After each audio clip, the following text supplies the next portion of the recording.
हमारे मुल्क में इतनी ज़्यादा मर्दाना कमज़ोरी है जिसकी वजह से हर गांव हर शहर में आपको इस चीज़ का इश्तिहार ज़रूर नज़र आता है, लेकिन हमारे माशरे में तो कोई मर्द खुद को मानने को तैयार नहीं कि वो कमज़ोर है। फिर ये इश्तिहार क्यों? कैमरा ऑन है, बता तो देंगे। तो कमज़ोरी है कहाँ पे? कमज़ोरी यहाँ पे क्या हमने मर्द को इतनी ताकत दी है कि उसे हम सिखा सकें कि औरत इज्जत करने वाली चीज़ है, औरत रिस्पेक्ट देने वाली चीज़? हमने सिखाया मर्द को? हमने नहीं सिखाया। हमने मर्द को सिखाया कि औरत खरीदने वाली चीज़ है। तुम जितना ज़्यादा कमाओगे उतनी अच्छी खूबसूरत औरत की बोली लगा के खरीद पाओगे। हमने तो माशरे में मर्द को ये सिखाया है। तो फिर हम क्यों लोग इतना पीट के कहते हैं कि मर्द जालिम? औरत आज निकल के कहती है रोड पे मेरा जिस्म मेरी मर्जी है और मर्द जालिम है। मर्द जालिम बना कैसे है? कौन सी औरत मर्द से आज ये तवक्को नहीं करती कि मुझे शादी करने के लिए, अपनाने के लिए पहले तुम्हारे पास गाड़ी बंगला होना चाहिए? अगर कोई मर्द कहे कि मैं सच्ची नीयत वाला हूं, मैं मुखलिस हूं, मैं तुम्हारे साथ वफादार रहूंगा, मुझसे शादी कर लो, मेरे पास पैसे नहीं, कोई औरत करेगी उससे शादी?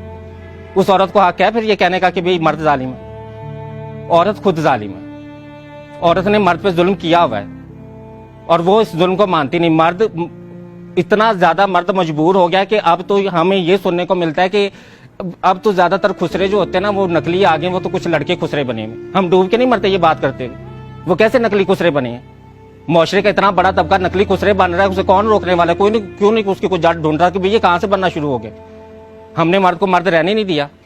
हमने मर्द को सिखाया कि तुम तमाशबीन हो, तुमने पैदा होना है तो तुमने औरत को या बेचना है या खरीदना है। बहन बेचनी है और बीवी खरीदनी है, उसके लिए तुम्हें पैसे चाहिए बहुत ज्यादा। जितने ज्यादा पैसे होंगे उतना अच्छा माल तुम खरीद सकोगे। ये सिखाने के बाद फिर मर्द से हम किस चीज की तवक्को कर रहे हैं कि वो अच्छा मर्द बन के सोसाइटी में? वो अच्छा मर्द नहीं बनेगा, वो इससे भी मजीद जालिम बनेगा। पाकिस्तान में 100 में से 60% नौजवान नस्ल है, उस नौजवान नस्ल में से 50% स्कूलों में नहीं है। तो जो 50% स्कूलों में नहीं है उनके पास एंड्रॉयड मोबाइल तो है, तो वो एंड्रॉयड मोबाइल पे क्या देखते हैं? वो एंड्रॉयड मोबाइल पे क्या कुरान और हदीस की तालीम सुन रहे हैं? क्या वो मोबाइल पे मुल्क को कैसे तरक्की की राह पे गामजन करना है वो नौजवान नस्ल ये सीख रही है जो स्कूलों में नहीं है? वो गंदी फिल्में देख रही है, जिनसी फिल्में जिनको सुनते भी हम शर्मा रहे हैं, जिनका नाम सुनते हैं मैं कहते हैं कि सारा जान देखता रहे लेकिन हम बात ना करें। ऐसे ऐसे हम मुंह छुपाते हैं एक दूसरे से। क्यों? हमने अपने नौजवान नस्ल में मुआशरे को ना तो तालीम दी है ना ही उसे तरबियत दी है। तरबियत को दबलाव हमें नहीं ना पता क्या है।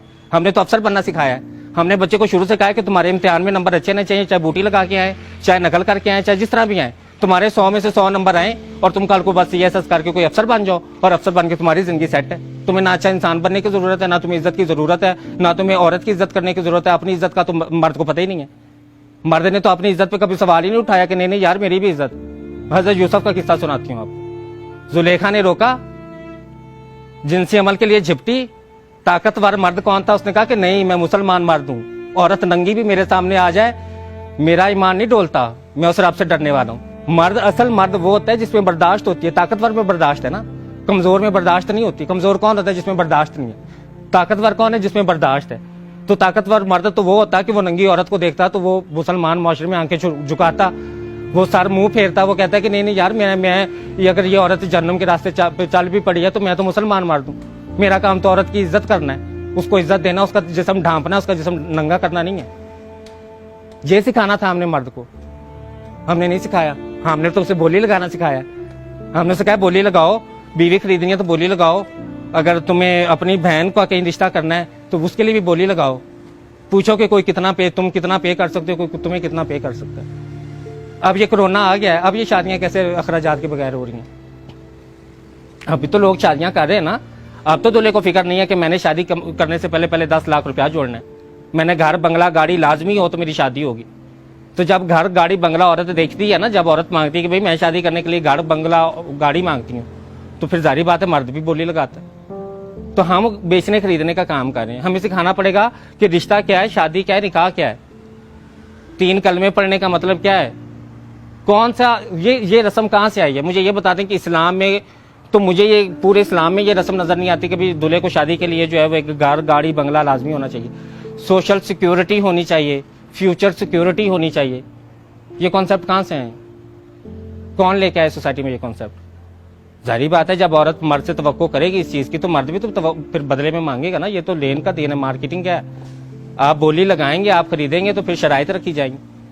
फिर जब आप दूल्हे को कहेंगे कि भी तुम्हें शादी करने से पहले घर गाड़ी बंगला खरीदना है, तो फिर वो कहेगा भी घर गाड़ी बंगला खरीदना है, तो फिर मुझे इस नक्शे की औरत भी चाहिए। औरत ने क्या किया, औरत फिर मेडिकल क्लिनिक्स किस लिए खुले कि वो उस नक्शे की औरत बनाने के लिए, कि इनको काटो, इनका पेट काटो, इनकी छातियां काटो, इनके चेहरे काटो, प्लास्टिक सर्जरी के नाम पे काट काट के इनको पेश करो मार्केट।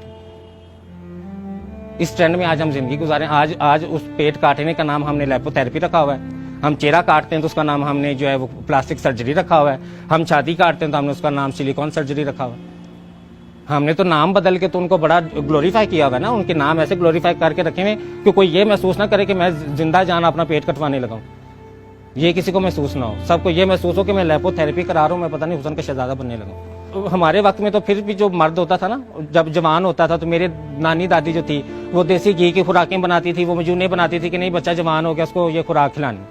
आजकल बच्चे क्या कर रहे हैं, आजकल जो स्टीरॉयड का टीका है, जहर है, वो जिस्म में लगा रहे हैं जवान बच्चा। ना उनकी ज़हनी हालत ठीक रही, ना उनकी जिनसी हालत ठीक रही। और बच्चे पैदा करने का मतलब ये कतई ही नहीं है कि आप जिनसी तौर पे मजबूत और ताकतवर हैं। बच्चे पैदा होते हैं अल्लाह के अमर से। अगर आप औरत को जिनसी तस्कीन दे रहे हैं तो फिर आप ताकतवर मर्द हैं जिसको मर्दाना कमजोरी नहीं है। और अगर आप औरत को जिनसी तस्कीन नहीं दे रहे और औरत बगावत पे उतर आई और वो रोड पे कहती कि मेरा जिस्म मेरी मर्जी, मुझे तुमसे तस्कीन नहीं मिलती, अब मेरा जिस्म है, मैं जिसम मर्जी तस्कीन लूं, तो वो उस मर्दाना कमजोरी का इलाज जो है ना वो खुराक से और ज़हनी सुकून से हो। जब तक मर्द के ज़हन में ज़हनी सुकून नहीं डाला जाएगा, जब तक उसके ऊपर से ये जिम्मेदारियां और बोझ नहीं हटाए जाएंगे, तब तक ये चीज़ें नहीं ठीक होंगी।